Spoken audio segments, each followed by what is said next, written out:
O Bolsonaro inovou a honestidade. Nós vivíamos uma democracia a partir da abertura política, ao encerrar o governo general Figueiredo, o fim do governo militar do Brasil, deu ensejo a essa nova república. De lá para cá, todo o governo, porque eu sou deputado federal, fui por 6 mandatos consecutivos no PTB pelo PTB. Minha vida sempre foi em um só partido, que é o que eu presido, o PTB. E eu pude assistir o que era o general Figueiredo, um governo correto, ereto, digno, que está sendo repetido agora pelo capitão Jair Bolsonaro. Eu penso que é um pouco da hierarquia e da disciplina militar. Então, o que acontece? O Bolsonaro inova com honestidade uma república nova que estava corrompida. O governo Sarney, que herdou da morte de Dr. Tancredo o governo, não é? Foi um governo de toma lá da cá. Depois veio o governo Collor, foi um governo de toma lá da cá. O Collor até tentou governar sem toma lá da cá, mas não resistiu às pressões, que foram tão brutais que acabaram jogando ele no chão. Vem o Itamar, traz a esquerda toda para o governo e mantém uma parte que o Sarney já havia carregado, levado ao governo. E é a mesma coisa, toma lá da cá. O governo Itamar, ele se estabilizou no toma lá da cá. Sai o Itamar, entra o Fernando Henrique Cardoso, 2 mandatos. Toma lá da cá. Carguinho no governo, compromisso de voto no Congresso. Sai o presidente Fernando Henrique, entra o Lula, a mesma coisa. Só que uma corrupção mais profunda. Os outros governos eram mais elegantes na corrupção. A corrupção era de fraque e casaca. No governo do Lula, ela foi mais sindical, ela foi mais bruta, mais tosca, tamanco e macacão de graxa. Então foi uma corrupção assim. E também quem nunca comeu mel, quando come, se lambuza. Como eles tinham ficado fora do poder muitos anos na República Brasileira, vieram com muita sede ao pote e quebraram o pote. Um escândalo o governo Lula e um escândalo o governo Dilma. O Temer volta de novo, aquele cara elegante, procura acertar as coisas, mas toma lá da cá. Não na intensidade do Lula e da Dilma, mas também o governo Temer teve o toma lá da cá. E o que acontece com o governo do presidente Bolsonaro? Ele não rouba e não deixa roubar.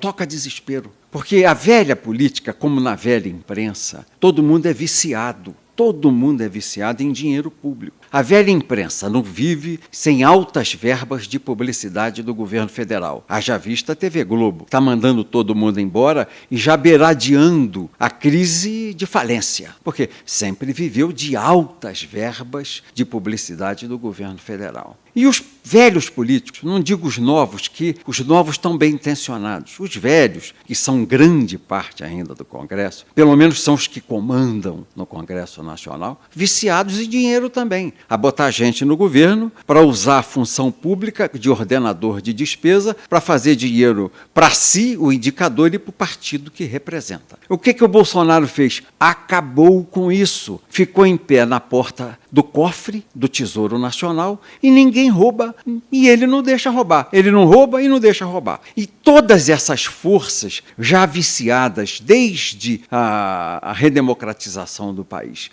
a usar o dinheiro público para o financiamento eleitoral e para o enriquecimento pessoal, estranharam, estão fazendo essa brutal pressão contra o presidente Jair Messias Bolsonaro. Isso chama síndrome de abstinência. É como cocainômano, sem cocaína enlouquece, rouba da mãe, vende a geladeira, vende o fogão, vende a TV da casa.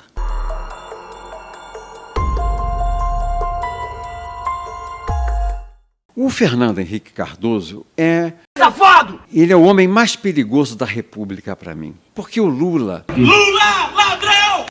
Todo mundo conhece as posições do Lula. Ele abraça o Fidel Castro, ele defendia o Maduro na Venezuela, ele tem o movimento Sem Terra, que é agressivo, diz que era um movimento revolucionário, tem o Sem Teto com Boulos, tem o Stedley no Sem Terra, mas todo mundo sabe que ele é da esquerda, ele não surpreende ninguém por ser de esquerda. O Haddad, que tentou a eleição e perdeu para o presidente Bolsonaro, é um homem de esquerda. Todo mundo sabe que ele fará levar o Brasil para a argentinização, para uma Venezuela, para uma Bolívia. Ele é de esquerda, ele defende esse ideário. Então ninguém estranha isso. Quem escolher esse caminho terá a ditadura do proletário no Brasil. Mas o Fernando Henrique não. Ele é fabiano. Ele é verde por fora, mas vermelho por dentro. Safado! Então ele ilude as pessoas, fala bem, educado, culto, mas é esquerda. Comunista de merda! É ateu. Ele é um homem que não crê em Deus, ele não tem nossos credos, ele não enxerga os valores de família como nós enxergamos, ele não enxerga os legados dos nossos antepassados como nós enxergamos, ele não enxerga a soberania nacional como nós vemos, ele não enxerga o conceito de pátria como nós enxergamos. Ele não é um homem que use a palavra em nome de Deus, em nome de Jesus. Não, ele não é isso. Ele é um homem de esquerda com pose de classe média. Safado! Então, ele engana, é o pior dos homens para mim. É o que não assume o que é e te induz ao erro. Porque não começou no governo do Lula o aparelhamento do Estado brasileiro. Começou no governo do Sarney, cresceu no governo do Itamar, tomou vulto no governo do Fernando Henrique e explodiu no governo do PT. E o Fernando Henrique é um homem de 90 anos. Eu comparo o Fernando Henrique ao diabo. O diabo, ele não é perigoso por ser mau. O diabo é perigoso por ser velho. E o Fernando Henrique é velho. É um velho bruxo. O pai dele, o general Leônidas, foi tenentista na época de 30, com a Revolução de Getúlio. Então ele viu a ascensão dos tenentes com Getúlio, a Revolução de 30, pondo fim à política do café com leite. Ele viu, no pós-guerra, na redemocratização do mundo, a deposição de Getúlio Vargas, na redemocratização do mundo, pondo fim a todos os regimes de ditadura que havia na América Latina e no mundo. Ele viu a posse de Getúlio em 1952, depois Getúlio suicidar em 54. Ele viu a Revolução de 64, não é? Ele viu aquela crise do primeiro-ministro de João Goulart, que era Tancredo Neves. Ele viu isso tudo, ele vivenciou tudo isso. Ele viu a anistia, ele viveu a anistia comigo no Congresso Nacional. Eu me lembro do Fernando Henrique no Congresso Nacional. Nós votamos a anistia ampla, geral e restrita, recebemos toda a esquerda. O Fernando Henrique ali. Ele foi o bruxo que coordenou o impeachment do Collor. Toda a inteligência de juntar partido, de demolir a imagem do governo na imprensa, de transformar fake news, naquela época não tinha esse nome, mas notícia que parecia verdade, a verossimilhança, virava verdade de noite nos jornais de televisão. Botar cara pintada na rua, encher o Vale do Anhangabaú com milhões de jovens gritando fora corrupto, fora Collor, por causa de um Fiat Elba. Quer dizer, a coisa tinha uma dimensão que não era da culpa do presidente naquela época, tanto que o Collor sofreu impeachment no Congresso Nacional e foi absolvido de 10-1 no Supremo Tribunal Federal. O que eu dizia na defesa do Collor, porque eu participei da CPI, defendendo o Collor contra o Fernando Henrique. Eu dizia, não tem prova, essa prova é falsa, essa prova inexiste, não é verdadeira essa prova. Isso aí é um fax que chegou agora, porque naquela época não tinha computador, era fax. Isso chegou agora do banco, nós nem conferimos. E de noite era uma verdade irrecorrível nos jornais de televisão. Então foi uma demolição da imagem do Fernando Collor. E ele contribuiu, porque quando ele sequestrou a poupança da classe média, que era a estrutura de apoio popular que ele tinha, ele perdeu tudo e ficou sozinho. Ele tinha o PRN. O PRN tinha 12 deputados. Não era nada, não tinha ninguém para defendê-lo, a verdade se diga.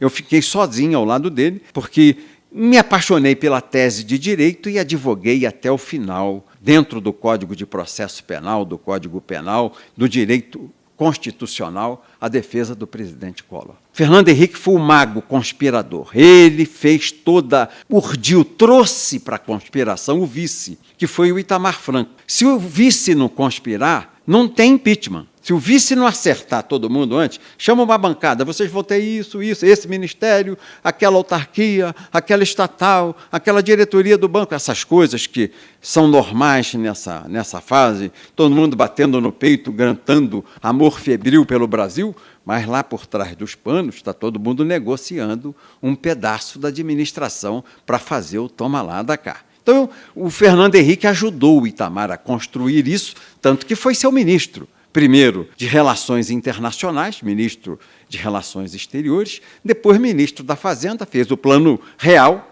e foi eleito presidente da República. Depois eu já participei ao lado do Fernando Henrique, da construção do impeachment da Dilma. O PTB participou do impeachment para tirar a Dilma do poder. O líder do PTB, o Jovair, naquela época, fez o relatório do impeachment da presidente Dilma. Então, eu participei como presidente do PTB, ajudei, inclusive, a escrever páginas do impeachment que levou a presidente Dilma a ser afastada do poder. Quem coordenou tudo? Fernando Henrique. Trouxe para dentro, para articular o impeachment, o vice, que era o Temer. Sem vice, não tem impeachment, entendeu? E o Temer foi para o impeachment. Então, é isso. Por isso que eu digo que o Fernando Henrique é o mago do mal, é o mago da maldade. E eu li, no dia 19 de abril, dia 20 de abril desse ano de 2020, uma matéria no jornal Estadão, página 6, eu tenho o jornal guardado. Eu gosto de ler no papel, eu compro de manhãzinha e leio no papel. O Fernando Henrique dizendo que o presidente Bolsonaro perdera as condições de governo, Safado! Que nós já vivíamos um parlamentarismo branco, Safado! E um governo compartilhado. Aí acendeu na minha cabeça e falei, opa, o bruxo está armando. Safado! Está misturando, está mexendo o caldeirão da magia do demônio. Safado! Está fazendo a mágica do impeachment. Safado! Governam o Brasil. O presidente da Câmara, Rodrigo Maia, ele, Fernando Henrique, dizendo, aspas, Fernando Henrique. Governa o Brasil. Rodrigo Maia, Alcolumbre no Senado e os ministros do Supremo Tribunal Federal. Há um governo compartilhado. Todas as condições de impeachment se dão. Nós temos uma crise sanitária, com uma crise financeira e econômica, por desemprego, fechamento de empresas, só falta o povo na rua. Falei, o Fernando Henrique está montando o impeachment do presidente Jair Bolsonaro. Aí, acabei de ler os jornais, pego eu a revista Veja, nesse mesmo fim de semana, véspera do dia 21, dia de Tiradentes. Fui ler a Veja, páginas amarelas, Rodrigo Maia. Está lá o Rodrigo. Primeiro-ministro, em página amarela, o jornalista da Veja chamava o Rodrigo de primeiro-ministro. E ele, todo vaidoso, primeiro-ministro. Porque o senhor lá na Câmara já é conhecido como primeiro-ministro. O presidente não tem mais agenda legislativa. Quem faz a pauta, quem faz a agenda legislativa é o senhor. Ele não manda nada lá na agenda, nem no Senado, nem na Câmara. O senhor que coordena, o senhor é o primeiro-ministro da República. E ele começou a ser entrevistado, ele não desmentiu. Safado! Porque o que faria um presidente da Câmara a sério? Repilo, eu não sou o primeiro-ministro, sou o presidente da Câmara. E o Rodrigo Maia se deixou chamar de primeiro-ministro, todo pimpão, todo vaidoso, todo gabola. Eu estou lendo aquilo, aí tem uma frase dele que eu vi que era desconstrutiva ao governo. O ministro Paulo Guedes não é um homem sério.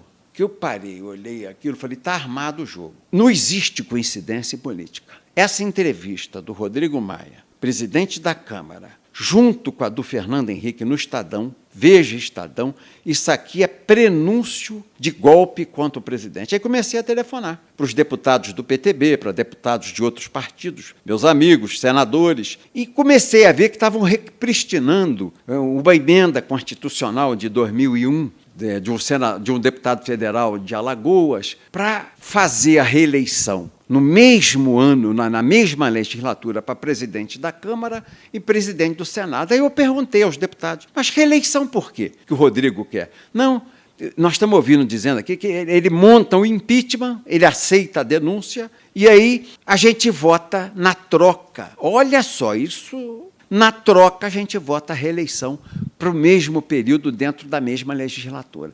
Então, ele vai dar a cabeça do presidente e vem aí a condição de se alterar a Constituição para permitir, dentro da mesma legislatura, que ele seja de novo conduzido à presidência. É esse o jogo. Aí eu abri o bocão deste tamanho. Foi quando eu dei a entrevista a um jornalista investigativo, Oswaldo Eustáquio. Uma live que deu 2,5 milhões de pessoas ao vivo assistindo. E no dia seguinte à noite, falei ao Pingo nos Is da Rádio Jovem Pan, 3 milhões de pessoas. Então, falei a 5 milhões de pessoas. E durante a entrevista que eu dei, o presidente Bolsonaro, alertado, passou a assistir a entrevista, porque o Bolsonaro não tem malícia. É engraçado no Bolsonaro que ele não tem essa malícia política de ver esse tipo de construção conspiratória. Ele não tem essa coisa dolosa do Fernando Henrique, essa coisa dolosa que o Rodrigo Maia já tem, apesar de ser jovem, mas tem o pai na política, foi político muito tempo, o pai prefeito do Rio, então já tem aquele dolo, aquela maldade política. O Bolsonaro sempre foi um artilheiro, sempre foi um combatente, de frente, nunca um articulador de fazer o mal, um Temer, que vai mexer um peão no tabuleiro, pensa qual é a atitude, qual é a consequência, o que vai acontecer na 5ª julgada, na 6ª julgada, na 10ª julgada, já mede na frente. O presidente Bolsonaro é rompedor, ele é franco, ele é sincero, ele é honesto na maneira de ser e é honesto na maneira de agir. Então ele ligou a televisão, foi ver, aí ele entendeu a armação. Ele percebeu que estavam conspirando contra ele. Nós conseguimos abortar o impeachment no Congresso, na Câmara, esses 35 pedidos que há, nós conseguimos abortar, porque nós matamos a tese da reeleição e perdeu força o Rodrigo Maia como primeiro-ministro. Safado! Que ele nunca foi, voltou a ser o presidente da Câmara. Safado! Ele perdeu força para aprovar uma emenda de reeleição para ele ser presidente por mais 2 anos. Safado! Ou Alcolumbre mais 2 anos de presidente. Perdeu força. Safado! Aí eu começo a perceber que o braço vai para o Supremo. Um ativismo judicial monstruoso. Um Supremo de esquerda. Isso é uma vergonha. Todo aparelhado pelo PT e pelo PSDB. Isso é uma vergonha. Que começa a confrontar, a usurpar legítimas ações do presidente da República, legítimas competências do presidente da República e tentar, de público, desgastá-lo, vergastá-lo, desmoralizá-lo, apequená-lo, comprimir o presidente no canto do rinque, no córner, para bater nele. Então, todo ministro se arvorou presidente. Isso é uma vergonha. Isso é uma vergonha. Nós deixamos de ter o presidente da República eleito pela vontade do povo, todo o poder emana do povo, para termos 11 presidentes autônomos no Supremo Tribunal Federal, 11 presidentes nomeados por partidos políticos de esquerda. Quer dizer, um absoluto escândalo, uma absoluta vergonha. Isso é uma vergonha.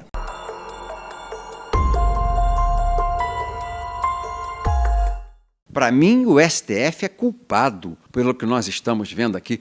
O STF arriscou a estabilidade do Brasil quando ele deu aos governadores mais poder do que ao presidente da República. Isso é uma vergonha. Quando o STF amarrou as 2 mãos do presidente e disse, olha, ao presidente compete botar dinheiro e as ações de saúde serão apenas dos governadores e dos prefeitos, ações de saúde quais? O isolamento, se pode ser total ou parcial. Qual é o protocolo de tratamento? Aí entrou aquela briga da hidroxicloroquina, que agora está sendo usada por todo mundo. Se fosse adotada lá atrás, naquela época, nós já tínhamos salvado quase todo mundo no Brasil. Mas ficou aquela queda de braço, porque os governadores e alguns, sem nenhum escrúpulo, sem nenhum temor a Deus, sem nenhum compromisso com a vida do ser humano, começou a comprar aparelhos de respiração, para respiração forçada, aparelhos que custam 50 mil, governadores pagando 500 mil, 300 mil, 400 mil, um absurdo, um escândalo, roubo, porque o dinheiro vem à vista, deposita na conta, sem convênio, sem contrato, é sangue na veia, é dinheiro vivo, é custeio. O cara fazia o que quisesse com o dinheiro. Então, eles começaram a fazer esse covidão, porque espera aí mais um pouquinho, que quando baixar mesmo a poeira da contaminação, quando vier a verdade sobre os que foram curados e esse momento de crise da pandemia passar, e que o foco, porque hoje é um foco relativo de ações da Polícia Federal, tem 5 ou 6 governadores aí já descobertos e desmoralizados aos olhos da opinião pública. A Polícia Federal já mostrou que eles roubaram. Há prefeitos que roubaram e estão sendo denunciados. Você vai ver que dos 27, a maioria absoluta, para não dizer quase todos, abusaram do dinheiro do público. Até hoje, para mim, a grande exceção é o governador do Rio Grande do Sul, que eu não vi nada de errado dele, e o governador de Minas. E o governador de Minas chega a ser um negócio assim, pândego. O Rio de Janeiro, que é o segundo mais contaminado pelo Covid e que gastou mais dinheiro em segundo lugar, primeiro São Paulo, segundo Rio. A população do Rio é 12 milhões de pessoas a menos do que Minas Gerais. E é do lado. São estados fronteiriços. Enquanto você tem 400 doentes de coronavírus em Minas, no Rio você tem 6 mil. Como é que pode? O secretário de saúde do governo Witzel já foi preso porque o hospital de campanha que eles fizeram, a cama não tem colchão, não montaram o equipamento de oxigênio, não tem o equipamento de respiração artificial, um escândalo, um escândalo. Aí você vai a São Paulo, o governador Dória pagou antecipados 250 milhões de reais por 3 mil respiradores artificiais comprados da China. Pagou antecipado. Isso no princípio de março. Ele foi lá, não, eu sou amigo dos chineses. Foi lá, pagou. Recebeu 50. E cadê o resto? Vai chegar depois que acabar a crise do coronavírus, porque nós já estamos com metade de ocupação dos leitos de UTI de hospitais públicos e privados. Já caiu a metade a ocupação das UTIs. Então, você veja, em relação a Minas, que São Paulo, que tem 44 milhões de habitantes, Minas tem 32 e o Rio tem 21 milhões e pouco. Minas mostrou que agiu com honestidade. O governador Zema de Minas Gerais, no equipamento que o Witzel pagou 500 mil, ele pagou 50 mil. No equipamento que o Dória pagou 300 mil, ele pagou 50 mil. Você vê, tem gente de bem. E essa gente de bem não é anunciada na imprensa. Repare, o Zema quase não aparece, porque está trabalhando em silêncio, com correção e com honestidade. Montaram esse esquema para derrubar o presidente e veio à tona esse covidão, porque o Supremo é responsável por ele. Toda vez que o Supremo se mete em política, faz lambança. Está criando esse covidão e gerou essa crise na saúde, porque todo governador inventa. Você veja, se a pessoa morre de infarto, eles põem Covid. Sabe por quê? Cada morto de Covid aumenta em 18 mil reais mês o repasse da saúde do governo federal para aquele governo de estado ou aquele governo de município. Então, matar as pessoas, impedindo que a família pranteie o seu morto. Você não poder chorar o teu morto dizendo que ele morreu de Covid e que vai contaminar todo mundo quando a pessoa morreu de pneumonia, ou morreu de gripe, de influenza, ou morreu do infarto. Eles tiverem a coragem de negar à família o pranto de seu morto, de seu falecido. Esses caras não podem ficar impunes. Eles afrontaram Deus. Os valores mais sagrados da família eles negaram. Eles prenderam as famílias em casa, encarceraram a liberdade. E isso quem fez? Supremo Tribunal Federal. E agora querem conspirar contra o presidente da República. Ah, mas antigamente havia harmonia entre os poderes.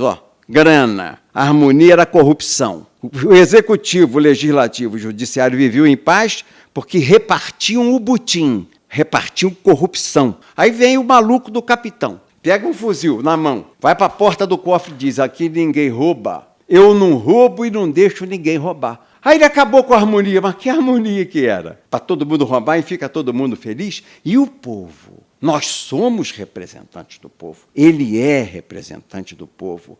Ele é o chefe do Estado. Ele é o chefe do governo. E ele tem honrado o que ele disse na campanha. Ele disse, eu não vou roubar e não vou deixar roubar. E ele tem cumprido isso à risca.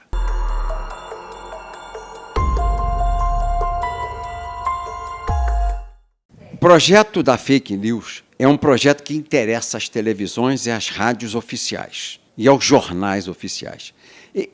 A grande imprensa, a velha imprensa corrupta, vendida, alugada por dinheiro público, ela perdeu o poder. Hoje, esse grupo da mídia social já é maioria. A mídia social já é 52% do país. Cada dia isso vai aumentar. Então, Rede Globo, tchan, isso está ficando para trás. Jornal Globo, tchan, está ficando para trás. O Estadão está ficando para trás. A Folha está ficando para trás. A CNN está ficando para trás. Se está ficando para trás, não tem audiência, perde dinheiro. E tudo está aqui, do computador. Eu me informo aqui, eu leio, além de ler os jornais, eu vou buscar a mídia que representa o que eu acredito que é o governo do presidente Bolsonaro, a mídia de centro-direita, de direita, porque os jornais são todos de esquerda. Comunistas de merda! Eu vou ver o outro lado na mídia social. Quero ver o que os comunas estão montando. Aí eu leio Globo, Folha e Estadão. Vamos ver o que o povo que trabalha, os alferes de Deus, do povo que ora, o que esse pessoal está pensando? Aí vou à mídia social, vou ler como é que está reagindo o povo que, como eu, crê nessa informação direta de pessoa para pessoa.